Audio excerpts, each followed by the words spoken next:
sou Flávia Freire e você está comigo em mais um Conexão Fé Comércio, um programa do Sistema Fé Comércio RN, Sesc e Senac. E nesse episódio vamos entender o que já está funcionando de forma concreta no uso das IAs dentro das empresas, em áreas como atendimento, marketing, produtividade, operação e tomada de decisão.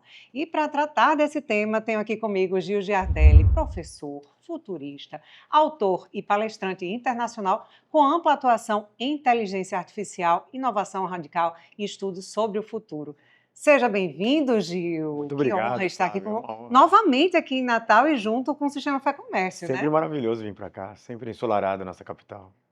Um quentinho gostoso, né, que ele Sim, muito, recebe muito. sempre. Mas a gente já começa a falar, Gil, sobre inteligência artificial nas empresas. O que é futuro? O que já é realidade, né? Assim, a forma como as empresas estão melhorando seus processos com a inteligência artificial. Flávia, estamos vivendo muitos futuros juntos. O futuro já chegou, ele só está mal distribuído. O que a gente está entendendo agora é que já vivemos um pós-IA, porque quando você tem uma primeira-dama americana que convoca 50 países para um summit de inteligência artificial, isso não é só discutir a educação, é discutir sobre quem tiver os cérebros hoje está dando esse salto na frente. E aí caímos na economia, estamos vivendo a maior janela de prosperidade dos últimos 80 anos. O desafio é que nunca foi tão grande as desigualdades entre o hemisfério norte e o hemisfério sul. E tudo isso está relacionado com a educação de alto impacto. Então a gente tem que olhar para exemplos como Coreia do Sul, como Singapura, como China, que se prepararam como nação e estão colhendo isso. E Estão muito à frente, né? muito à frente com um projeto de nação. E nós precisamos ter que refazer toda a nossa educação, a nossa forma de negócios, e começa pela educação que a gente chama de educação à prova de robôs. Uma base, né, mais bem feita, mais trabalhada. Você sempre você viaja, vai lá fora, sai pescando o que é bom e o que é que pode ser aplicado aqui. E de forma prática, né, como as empresas podem utilizar esse impulsionador, porque a inteligência artificial é impulsionador. Muita gente tem medo, né, assim, fica temendo a chegada da inteligência artificial, mas de que forma? De forma prática, as empresas podem se utilizar disso. No final do ano passado, um dos grandes nomes da inteligência artificial, né, CEO de uma dessas grandes empresas, disse assim: chegará um momento que terá uma pessoa, centenas de agentes de inteligência autônoma, e essa empresa vai valer US$ 1 bilhão. Eu pesquisei 5 delas que já são fundadas por uma única pessoa, cada uma delas, pessoas diferentes, e centenas de pessoas, de agentes autônomos. Uma delas, ela vende processos para emagrecimento, né, esses processos que estão vindo com muita força, e no ano passado, com apenas uma pessoa, eles atenderam 480 mil americanos que queriam comprar essas injeções emagrecedoras. Como isso é em escala, como isso muda nosso comércio, como isso muda nossa economia. Então, o pensamento matemático, o pensamento crítico nunca foi tão importante, porque se você tiver conhecimento desse pós-IA, dessa economia dos agentes de inteligência autônoma, você dá um salto como comércio como nunca visto. E a gente tem que diferenciar quando a gente fala assim, é uma automação, né? Mas o humano tem que estar por trás, né? E a hospitalidade tem sido cada vez mais requerida nesse momento, né? As pessoas têm que se sentir que aquilo ali tem uma função de dar celeridade, de melhorar os processos, mas a humanização ainda continua sendo muito importante, né, Gil? A humanização é muito importante, Flávia, é o que vai fazer o toque, que vai fazer a fidelização, só que a gente tem um ponto importante nessa discussão. O Brasil, durante décadas, numa pesquisa mundial, ficava entre os 3 países que mais era, era de braços abertos no comércio. Sim. E agora a gente está se afastando dessas colocações, indo para colocações bem atrás, e muito disso porque a gente está deixando de olhar no olho das pessoas. Você vai num shopping center, às vezes tá ali as pessoas só digitando, até vendendo no WhatsApp, mas esquecendo daquela relação que é o que a gente chama de human to human. Então, nós como federação, aqui eu como amigo, né, da Federação do Comércio, temos que voltar a discutir sobre essa hospitalidade que os dados nos dizem que já não está tão claro isso, né? Não é tão latente como era alguns anos atrás. A gente pode dizer que a humanização tem que andar ali, tete a tete, de mãos dadas, com essa implementação das IAs?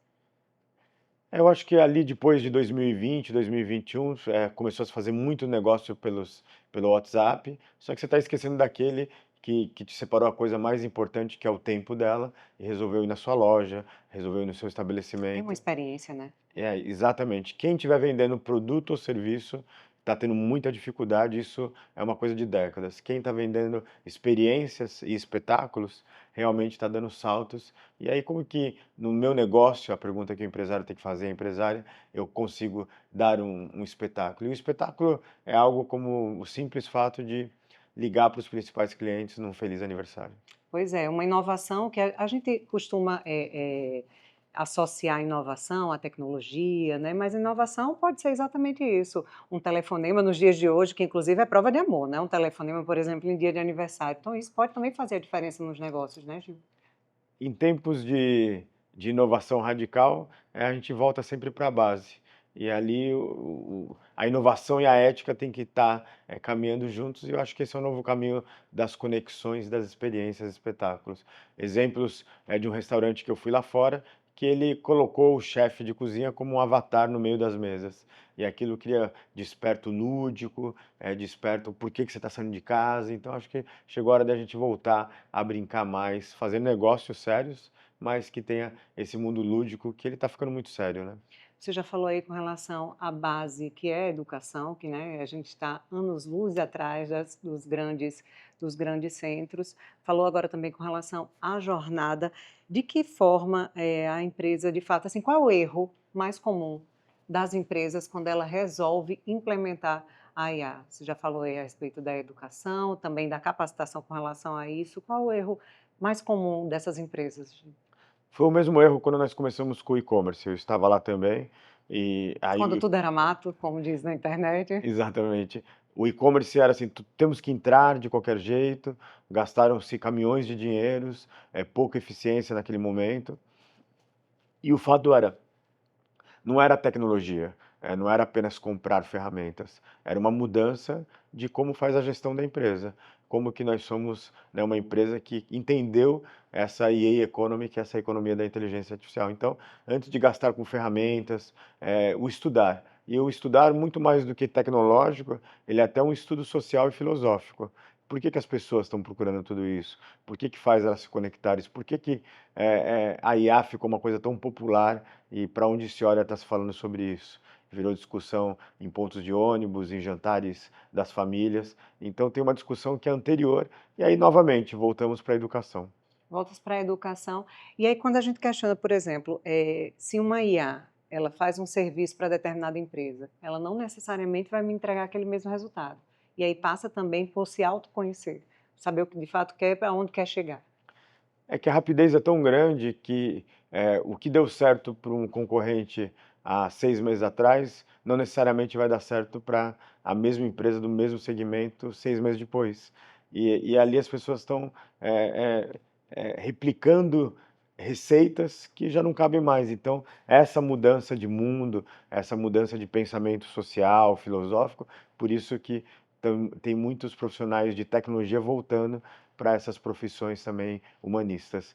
Para você hoje ter uma assertividade maior numa empresa, a gente está falando de gestão, obra de, o que seria masterpiece, que seria o quê? Uma mistura entre o pensamento matemático e o pensamento humano. Isso é complexo, porque aqueles que são muito matemáticos, lá na infância falaram para eles que eles não teriam pensamento humanistas, e falaram ao contrário para os humanistas. Então chegou a hora de que a gestão, né, obra-prima é essa gestão que tem esse equilíbrio. A adaptabilidade também é muito importante nesse momento, né, Gil? Adaptabilidade, pensamento de futuro, e ali o pensar futuro, porque ele chega muito rápido e a gente sempre é levado por mais uma onda, e essa questão do que nós chamamos do repertório cultural. Quanto mais repertório cultural, melhor você vai viver nessa nova era.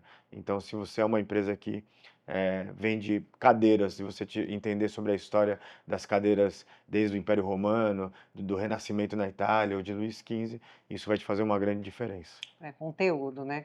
Gil, quem está assistindo a gente, é aquele empresário que diz assim, ainda não estou implementando IA nos meus negócios, o que é que eu posso fazer? A gente já entendeu que tem que estudar, que tem que se entender, tem que entender a inteligência artificial, que vai lhe proporcionar aquele processo que você precisa, mas de pronto, o que é que essas pessoas podem fazer? Não dá para fingir que a IA não está aí, já é, é um caminho sem volta, né? Flávia, não tem receita de bolo, mas a primeira habilidade mais procurada em tempos de turbulência é a serenidade.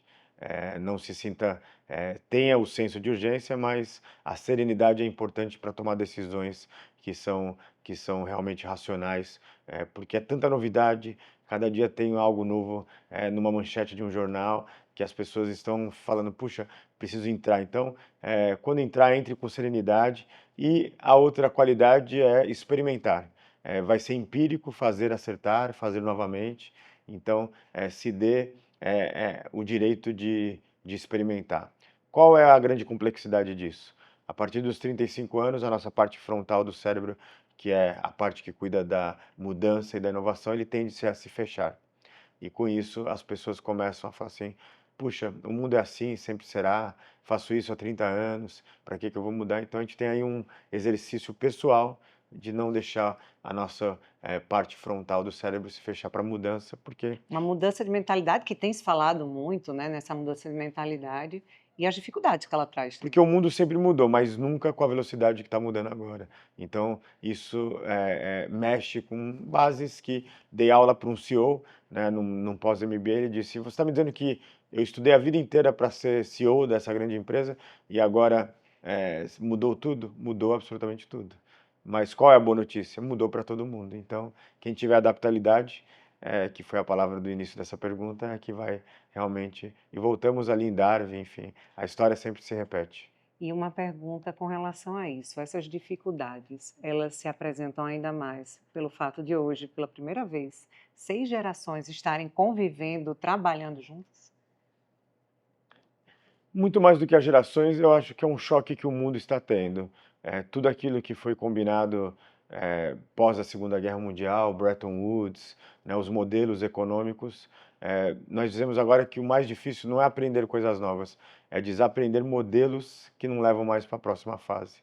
E o que eu bato muito forte é que assim, tudo que nós ensinamos ou aprendemos nas escolas de negócios, foi muito importante, mas não vai levar para a próxima fase.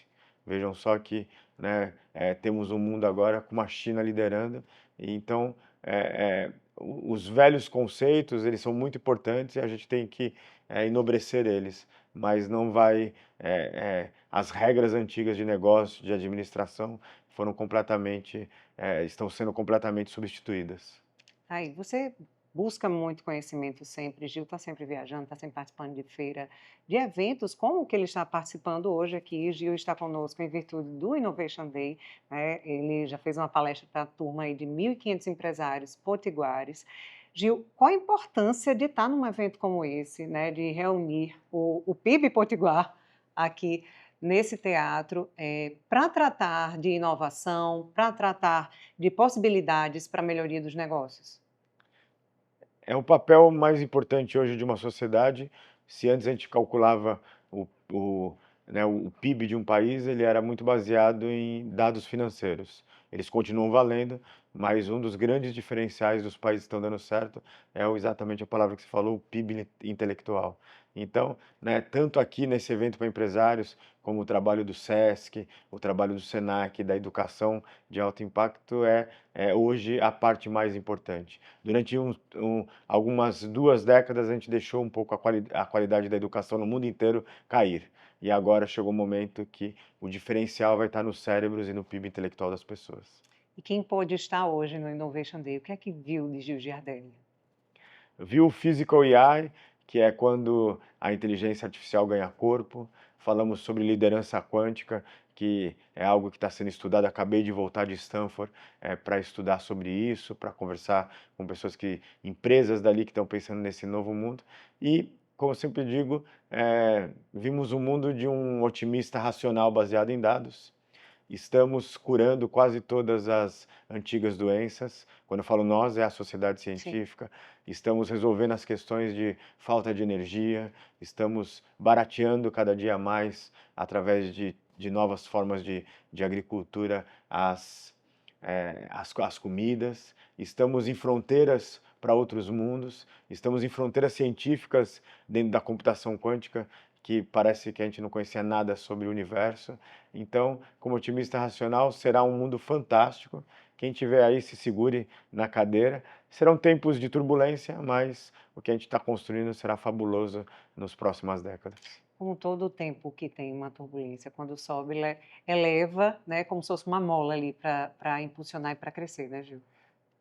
Sempre que tem alguma grande quebra no mundo, como aconteceu ali na, na gripe espanhola, né, recentemente no Covid, o mundo tem essa explosão e muita instabilidade.